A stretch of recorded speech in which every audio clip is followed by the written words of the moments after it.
Hi guys! Welcome to my YouTube channel. Isa na namang inspiring na kwento ang inyong mapapanood tungkol sa dating model at aktor na si Lito Gruet na nalihis ang landas. Pero bago nyo siya makilala, subscribe muna kayo sa aking channel at kay Christine Babos channel. Sumikat bilang fashion model si Lito Gruet noong 1980s matapos madiskubre ng sikat na fashion designer na si Pitoy Moreno. Dahil sa kanyang matipunong itsura, nabigyan kaagad siya ng break sa pelikula at telebisyon. Subalit na udlot ang kasikatan ni Lito nang ipakilala siya ng kapwa niya artista sa iligal na droga na naging dahilan para dumausdos pababa ang kanyang career at buhay.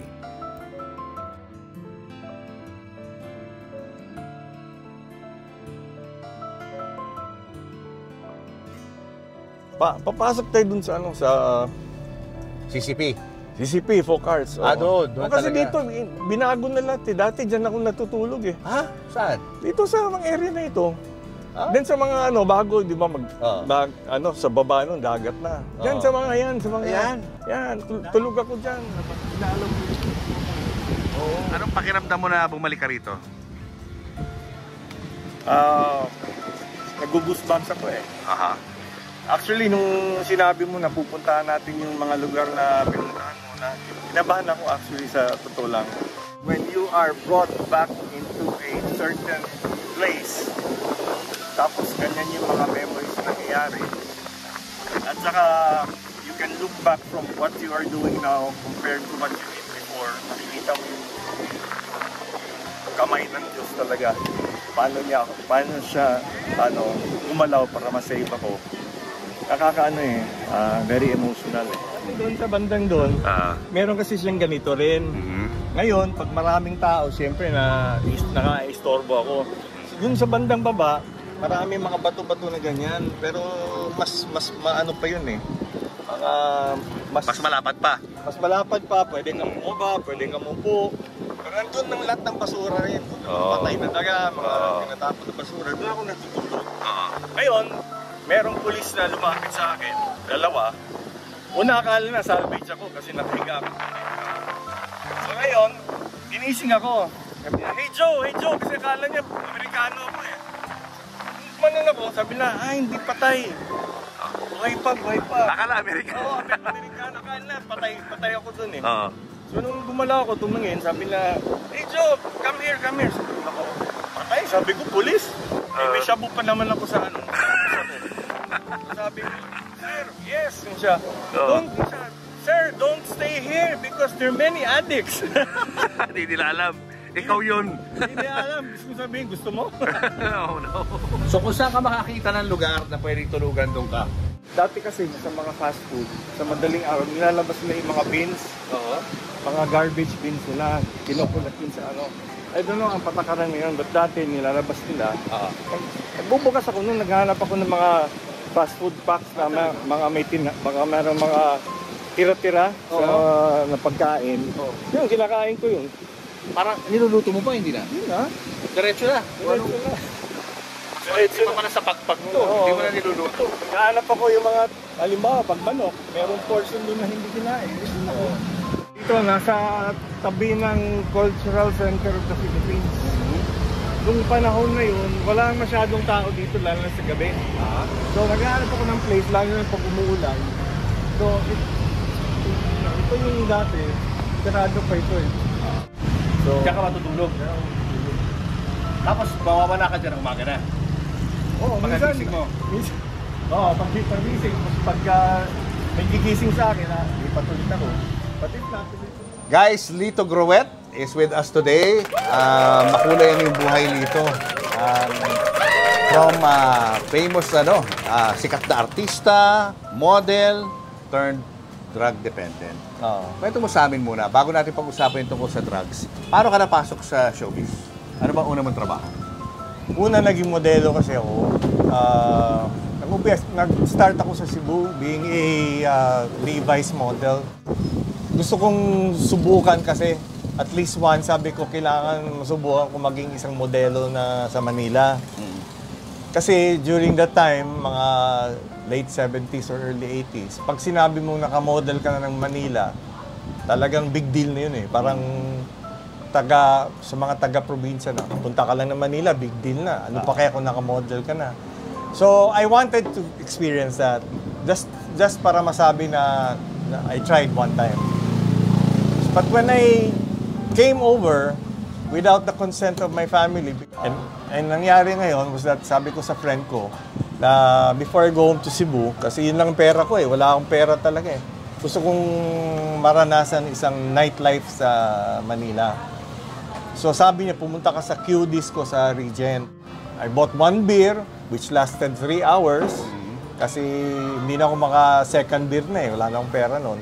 May lumapit sa akin. At akala ko, actually, akala ko pipick upin ako, parang gano'n, no? So, malit na tao. So, sabi niya sa akin, excuse me, tingin siya sa akin, up and down, gano'n. Are you a model? Sabi ko, bakit? Sabi ko, taas kilay ko eh. Why? Why do you ask? Sabi niya, if you want to model, I'll give you my card. Come see me tomorrow. So sabi ko, hindi pala to pick up lines. So tinanggap ko, sabi ko, I'll see. Ganun pa. Pero actually, kinakabahan na ako, excited. Parang, wow, ipin makakamodel ako ng Manila. Hindi ko alam. Diba? By accident pa. So ito ngayon yung sabi ko, sino kaya yun? Kasi gumagano yung ilaw sa disco eh. Sabi ng waiter, di mo pa kilala yun? Sabi ko, hindi. Pitoy Moreno yun. Sabi ko, ha? Pitoy Moreno? Sabi ko, kaya pa ng dami yung mga ganda mga kasama. So the next day, pumunta ako. True enough, pagdating ko doon, nandun yung mga model. Sabi ko, na starstruck ako eh. Sabi ko, mga model ito, nakikita ko lang ito sa mga magazine eh. Sinukatan ako ng barong. Sabi niya, okay, mag-show tayo today. Sabi ko, ganun? Show ka agad? Sabi niya, sabi niya, si Altatan na bahala sa'yo. Siya ang mag-guide sa'yo. Gulat ako, diretso kami, Malacanang. Sabi ko, wow, Malacanang pala, anong gagawin natin dito? Yun ang first show ko. Malacanang agad? Malacanang. Nandun sina President Marcos? At saka Imelda Marcos. Tuwing meron silang guest, tuwing meron silang mga event, ganun, doon nila dinadala. Mag-show ngayon yung Pitoy Models at saka Bayanihan. Telling my mom, subukan ko lang, nothing to lose. So I quit my architecture course. Hindi ko tinuloy, which is actually a bad idea. Everybody now wants to get a career. Yeah. They need a career. So, naging kilala na ako. Kasi imagine, Pitoy Moreno. Top model ka nun? Naging top model na ako in all modesty aside. Sumali ako sa first body shots, competition. Tapos, naging cover ka na rin ng mga magazines? Yes. Mga ads? Naging founder din ako, one of the founders of the PMAP, Professional Models Association of the Philippines. So, marami nangyari sa akin in short. Marami ng mga top designers na kilala ako. Pinukuha na ako, travel kami abroad. Pumasok na yung mga commercials. After the commercials, pumasok na yung TV, saka na yung movies na pumasok na siya. Ayun. So, hindi na ako umuwi. Ano mga movies na nagawa mo? Yung first movie ko was Just Say You Love Me with Pops Fernandez and Roel Santiago. Parang barkada lang namin si Roel doon. But the next movie na introduction talaga ako was Shake, Rattle, and Roll. Ang role mo doon ay? Detective. Ako yung nag-save ni Janice de Belen kasi merong itong refrigerator na kumakain ng tao. So everything was going well? Modeling, pagiging artista.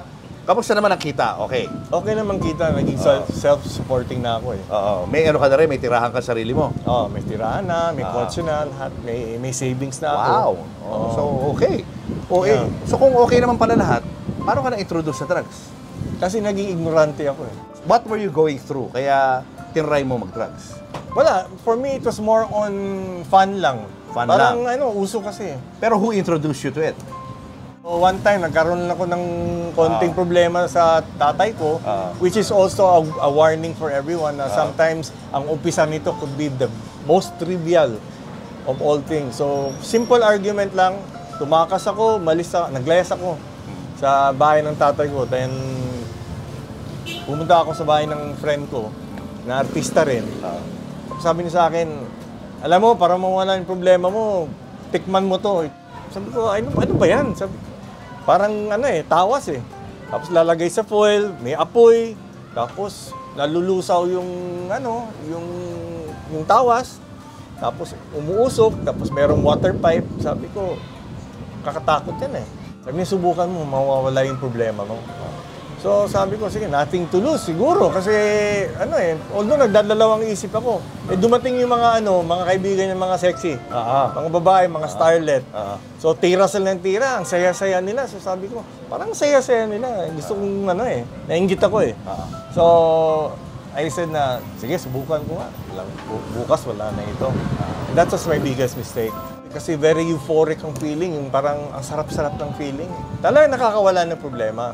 Tsaka masaya ka. Tsaka feeling mo confident ka, feeling mo na pogi ka or maganda ka. Kaya mong gumawa ng kahit ano. Yung one try mo, nasundan ng pangalawa, pangatlo, at tuloy-tuloy na yun. Tuloy-tuloy na for 16 years. And how has that affected yung trabaho mo? Hindi ko na binigyan ng halaga yung unang-una, yung relationship ko kay God. Wala na yun. Wala na akong pamilya na talagang binibigyan ko ng respeto. Tsaka sa akin, ang importante, pinaka-importante sa akin, maka-drugs lang ako. It takes control of your entire life. It's not just a drug that you take leisurely na sabihin natin bukas, wala na. Ito talaga, it will take over your life talaga. Kaya pag ma-interview mo yung lahat ng mga drug dependent na nasa rehab, ganun din masasabi nila eh. Napagsabay mo ba yung paggamit ng drugs sa kapag shoot mo ng mga movies? Towards the end, yes. Paano naapektuhan yung trabaho mo ron? Wala na, hindi na ako professional. Paano? Kasi hindi na ako sumisipot. Sa Or shooting? late na, late na. Halimbawa, one time, may call time ako, 9:00 sa Laguna. Tumatawag na sila, dito ka na. Hindi ako makaalis-alis. Sabi ko, may LBM ako, or whatever. Ang dami ng pwedeng nangyayari sa akin. So, actually, wala akong ginagawa noon. Gumagawa lang ako ng water pipe. Adjust lang ako ng gawa ng walang katuturan. Parang nainis na rin sila sa akin eh. Tsaka biglang umikli yung role ko. Pinatay ka bigla? Pinatay na ako bigla. Grabe. Unti-unti nang nasisira yung buhay mo. And then, dumating ba sa punto na ayaw ka na nila katrabaho? Kahit sino sa showbiz? Yes. Yes. Kasi kumalat na na-addict na ako eh. Tapos, paano ka na nagtuloy-tuloy yung paggamit mo ng drugs? Kasi yung ginawa kong yun ang priority ko sa buhay na eh.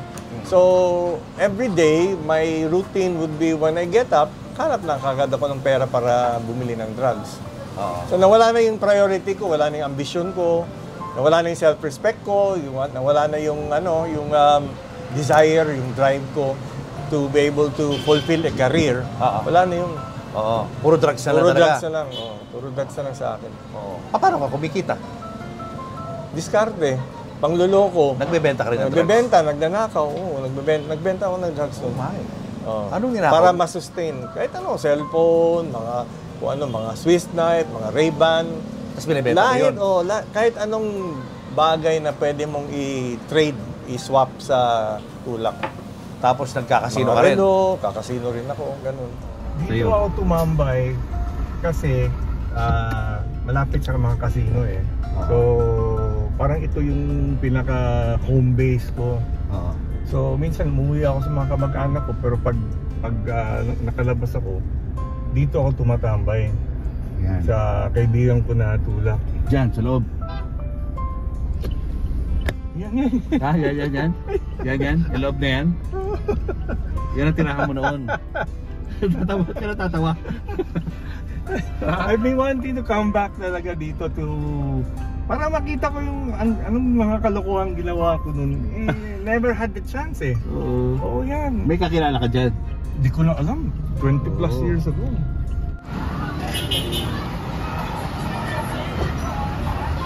Okay. So, nandito kami ngayon sa lugar na tinatambayan ko noon. Tumitira ako dito noon. Pangalan na street. Uy, ano pangalan na? Adiyati ko po. Adiyati ko, no?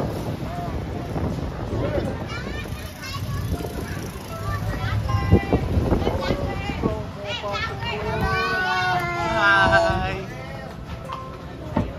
Magandang hapon po. Magandang hapon po. Kain tayo, boss.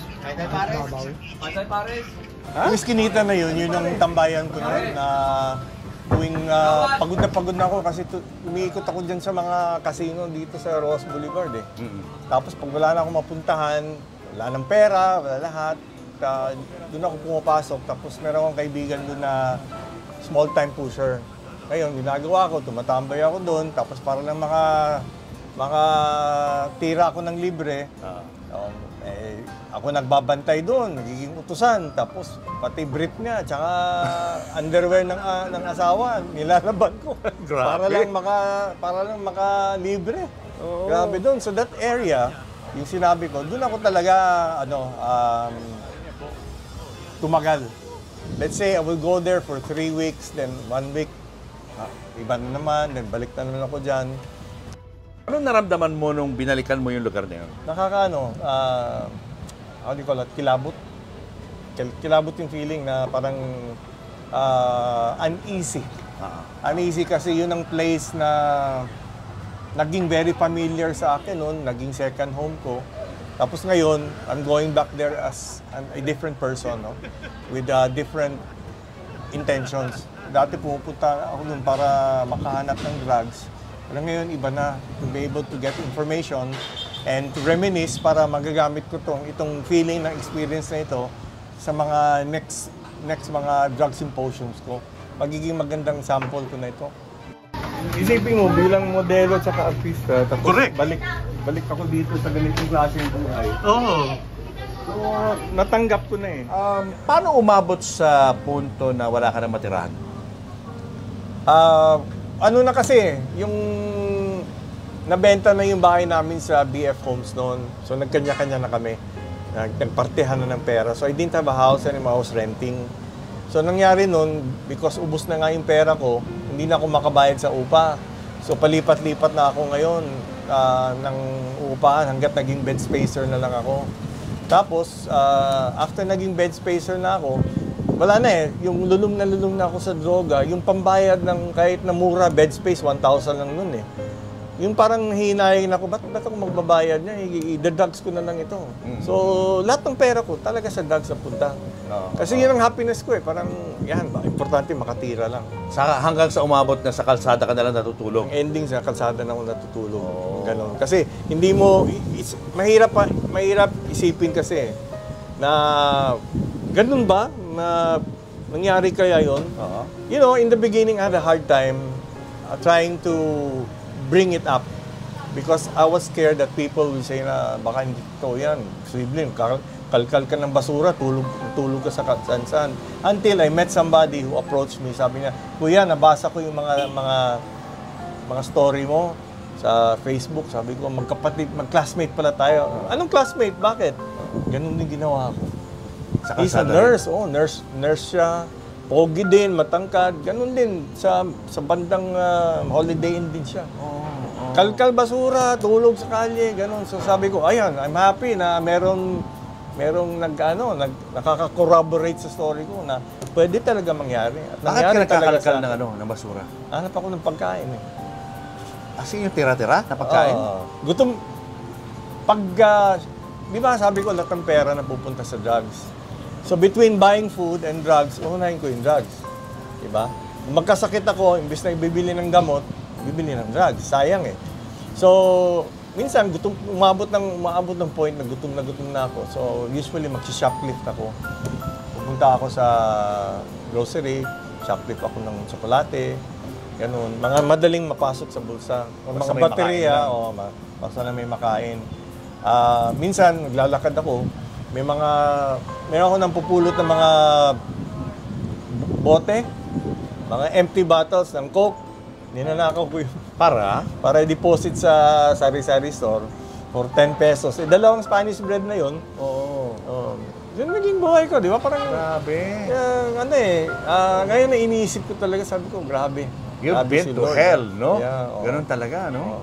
Yun naman lowest point mo, yun, kumakain ka ng basura, natutulog ka sa kalsada. Are those the lowest points na ng life mo? Or meron pa iba?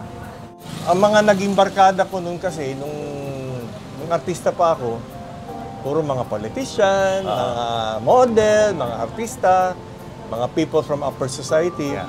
Nung naging addict na ako, dun sa lugar na yun, pinuntahan ko, puro na mga kriminal ang mga kasama ko.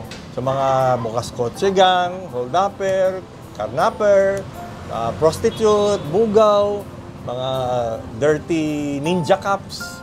Kaya doon, mga forger, klase-klaseng tao na from all walks of life na yung mga criminals na meet ko doon. Tapos nakakita ko meron doon bata na baby, hindi ko alam kung kung kinidnap pa yun, pero inaalok sa isang drug pusher as collateral para sa drugs. So, bata. Hindi rin ako parang manhid ako eh. I didn't care. Parang Walang moment na parang humingi ka ng tulong para magbago ang lahat ng yun? nung nagkasakit na ako,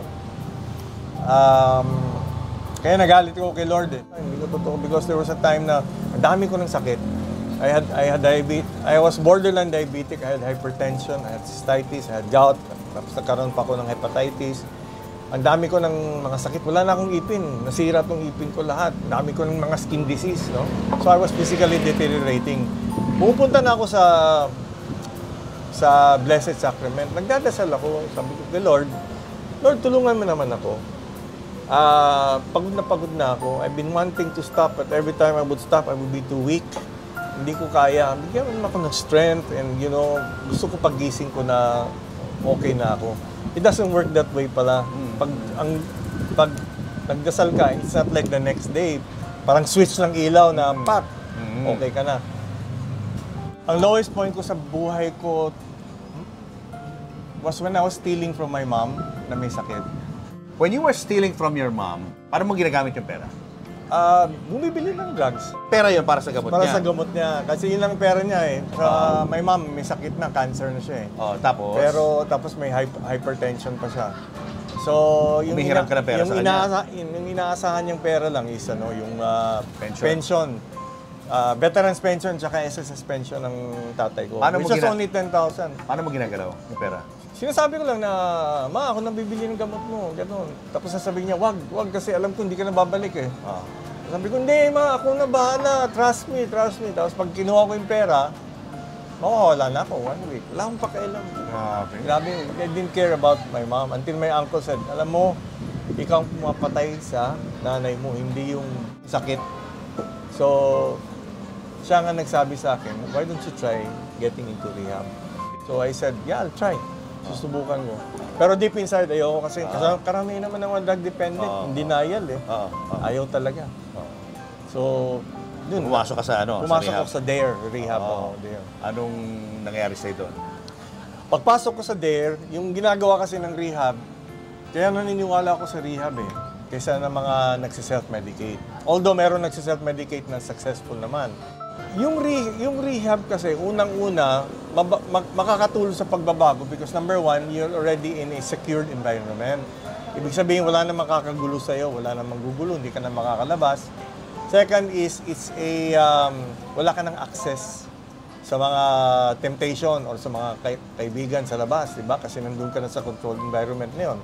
Pangatlo is, yung nadi-detox ka na. Wala ka ng droga sa katawan, so unti-unti mawawala niya yun. So nakakaisip ka na ng mas matino. Yung mga dati hindi mo na iniisip, nagkakaroon ka na ng liwanag, no? Na parang, ano ba nangyari sa akin nun, di ba? So lumilinaw na yun yung pag-iisip mo. So when I went to rehab, ang maganda rin sa rehab dahil nakikita mo yung sarili mo sa mga kasamahan mo na nagbabago. Kasi sa real world, outside, wala kang mapapansin kasi pareha kayong mga ugali eh. Ugaling addict eh. Ugaling pangloloko, ugaling panglalamang, diba? Ugaling tamad, walang mga responsibilidad. Doon kasi nakikita mo na yung mga taong nagbabago. Nakikita mo rin yung mga tao na masama pa rin ugali. So, nakaka-relate ka. Ito pala, ugali ko. Tamad yun eh. Ito naman, ugali ko, mainit ang ulo. Ito naman, ugali, magnanakaw. Nakikita mo na ikaw yun eh. So, those traits, nakaka-relate ka nun. So, there's already realization. And then, also, nakita ko yung despair at saka pain na nararanasan ng mga magulang tuwing dinadala nila yung anak nila sa facility. Umiiyak sila. Tapos galit na galit pa yung mga iniinsulto pa sila ng addict, no? So, another realization nakita ko na ganyan pala ang mga nararamdaman ng mga magulang. At ito pala yung ginagawa ng mga anak sa mga magulang nila. So, ito rin pala ang naramdaman ng nanay ko na hindi wala akong pakialam noon. So, it was already a beginning of all these things, no? And then, little by little, nag-change na ako. Then I became a staff. I want to help these people change, no? While I'm changing myself. So, naging staff ako, naging rehab director ako for 11 years. Tapos doon ako nag-asawa pa when I was rehab director. Kasi yung asawa ko is Stella Romero, kapatid ni Chanda Romero. Yung timing kung kailan siya pumasok sa buhay ko was masasabi ko one of the interventions of Jesus, no? Na tinulungan niya talaga ako. Kasi habang marami nang nangyayari sa akin mga good things, hindi ko maisip na parang akong gumawa nun eh. Hindi ko maintindihan because maraming mga magagandang nangyayari. Actually, si Stella nga asked me if I could marry her. Diba? Sabi niya, Lito, let's get married. Sa'yo, ha? Galing sa akin. Pero totoo, siya nag-propose sa akin. Sabi niya, let's get married na. Sabi ko, loko ka ba? Alam mo ba yung mga sinasabi mo? I said, I was already resigned to the fact that nobody will ever take me seriously. So hindi na ako makaka-girlfriend ng seryoso, ganun. Kasi, who will marry a recovering addict na anytime mag-relapse? Who will marry somebody who lost everything na the only prized possession I have was a backpack full of dirty clothes? Who will ever marry somebody na anytime pwede mag-relapse? Diba, sira ulo ka? It's a very materialistic world. So, ang mga babae, sabi ko, hapon nila yung tao may pera talaga. Eto ako, wala. So, sabi ko, wala nang pag-asa. Eto ngayon si Stella, sabi niya, I don't care about your past. Sabi na, importante, I can see you have a good heart. Sabi ko na, I have a good job. Tulungan tayo, sabi ng ganun. Okay, we got married. Sabi ko, wow, sarap naman ito. Timing na timing. Pumasok si Stella sa buhay ko when I needed a reason to continue going straight. Diba? Parang kailangan hindi na talaga ako dudulas nito. So, he started putting all the pieces together. Tsaka yung nagplant siya ng seed si Lord nagplant ng seed sa puso ko na you have to start helping people. You have to start being a good example. So ito ngayon was all being orchestrated by I know Jesus Christ talaga. Because I realized then na ito talaga yung purpose niya sa akin. Because wala sa plano ko eh. Wala sa plano ko maging addict. Wala sa plano ko maging center director. But then again, that's when I began to realize lahat pala ng naranasan ko, lahat ng galit ko sa Panginoon, ba't hindi niya ako tinulungan, was like a continuing on-the-job training. Kailangan, pag mag-relay ka ng stories sa mga kabataan, kailangan talaga matindi ang naranasan mo. Kasi pag hindi matindi ang naranasan mo, kung mababaw lang, parang, it's common, very common. Pero ito, alam ko, Lord Jesus really used me because for this purpose. Because sabi ko, bakit naman to si Lord? Ayaw ako bigyan ng get rich quick na Sabi ko, dami kong gustong pasukan na business para makabawi. Kasi wala akong pera eh. Sabi ko, marami mga negosyo dyan. Pinasukan ko, puro palpak. Kasi either hindi natutuloy o mangluloko lang yung tao. Yung pala, ito talaga yung purpose niya sa akin. Kaya, there's this Bible verse which I really believe in, which nagbigay ng liwanag sa akin talaga na ito yung purpose ng Lord sa akin. Kasi it's Proverbs 19 verse 21. It says, a man plans his heart, no? And the heart plans his ways. But it is God's purpose that prevails. So, ibig sabihin, kahit anong gawin mo, sa puso mo, gusto mong gawin ito, diba, magpaplano ka, yun ang ginawa ko eh. Gusto ko magplano, gusto ko mag-business, gusto ko mag-partner ng kung ano-ano. Lahat palpak. Kasi it is God's purpose that prevails. So, naging maliwanag sa akin ngayon.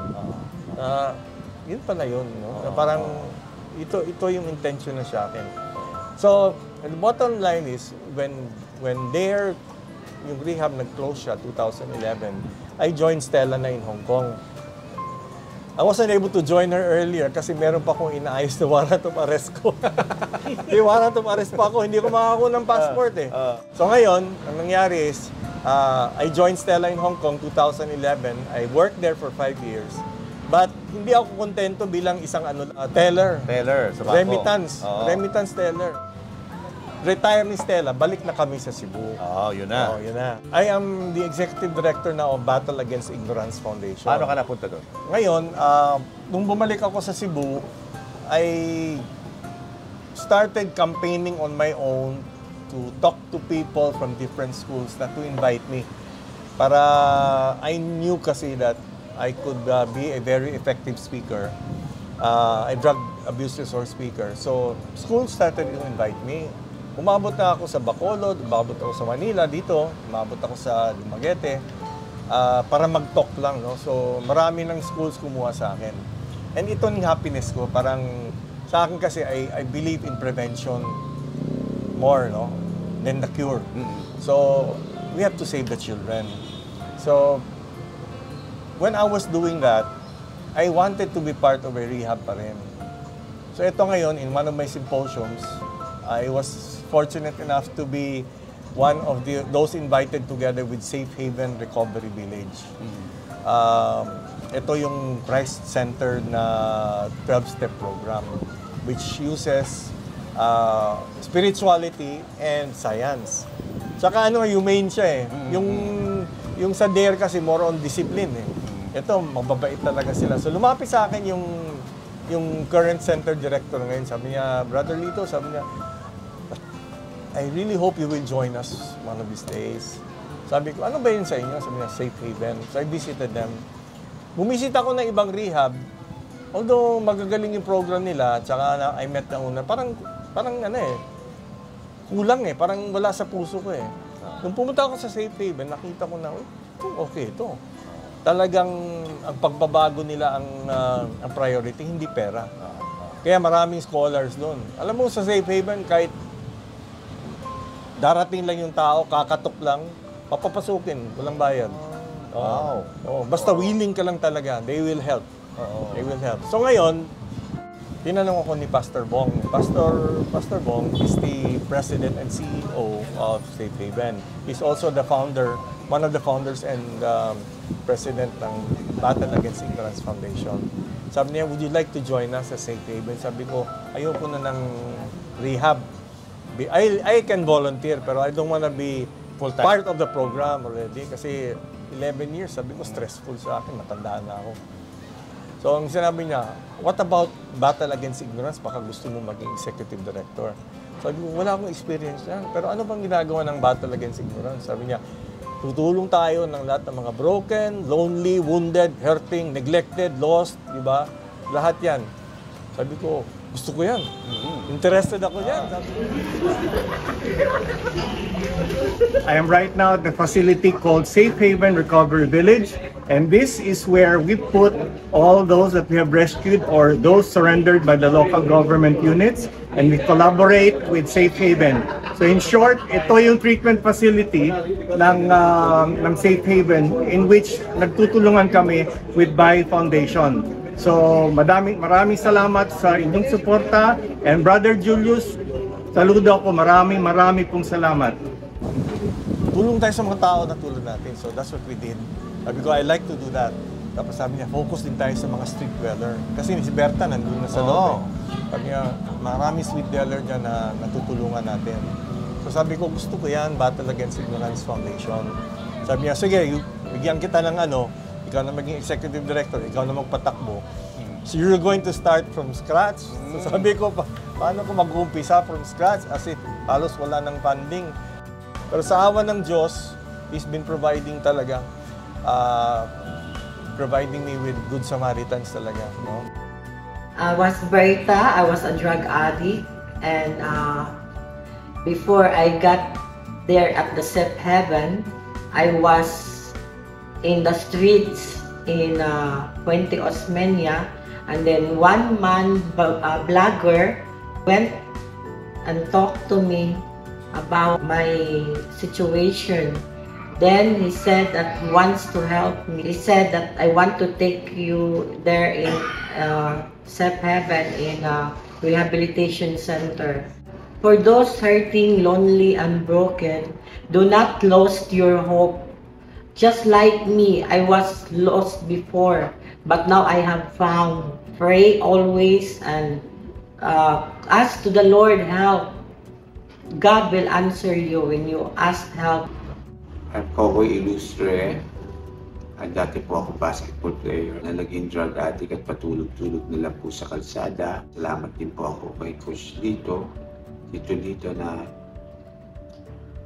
talagang nagbigay sa akin ng pagmamahal.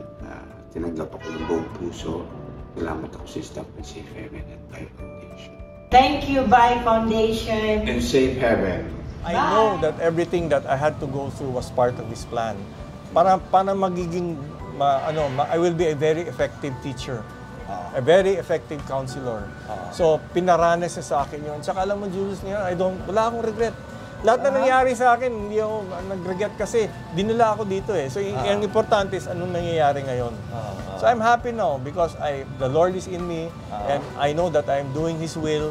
And at the same time, nakakatulong tayo ng tao. Wala kang hinanakit sa kanya na pinadaan ka sa ganong klaseng kadiliman? Dati, ngayon di na. Hindi na? Sabi ko, salamat Lord, wag mo lang ulitin. Wag lang ulitin. This is the miracle of the power of God. No? He can turn your greatest embarrassment into your greatest pride. Your greatest weakness into your greatest strength. Yung ginawa sa akin. Nakakahiya kasi yun. Isipin mo, may tabloid doon na actor Lito Gruet arrested for Cebu. Inahihiyayan ng mga tao. A lot of people in recovery would rather hide that for obvious reasons. Yeah. So, in my case, because of my situation, I am happy. Nakita for ko yung people to see that. Nakita ko yung tabloid na yun. Uy, sabi ko, laki front page pa. Dapat, sabi ko, ba't masaya ako imbis na nahihiya ako? Sabi ko, gusto mo makita ng mundo.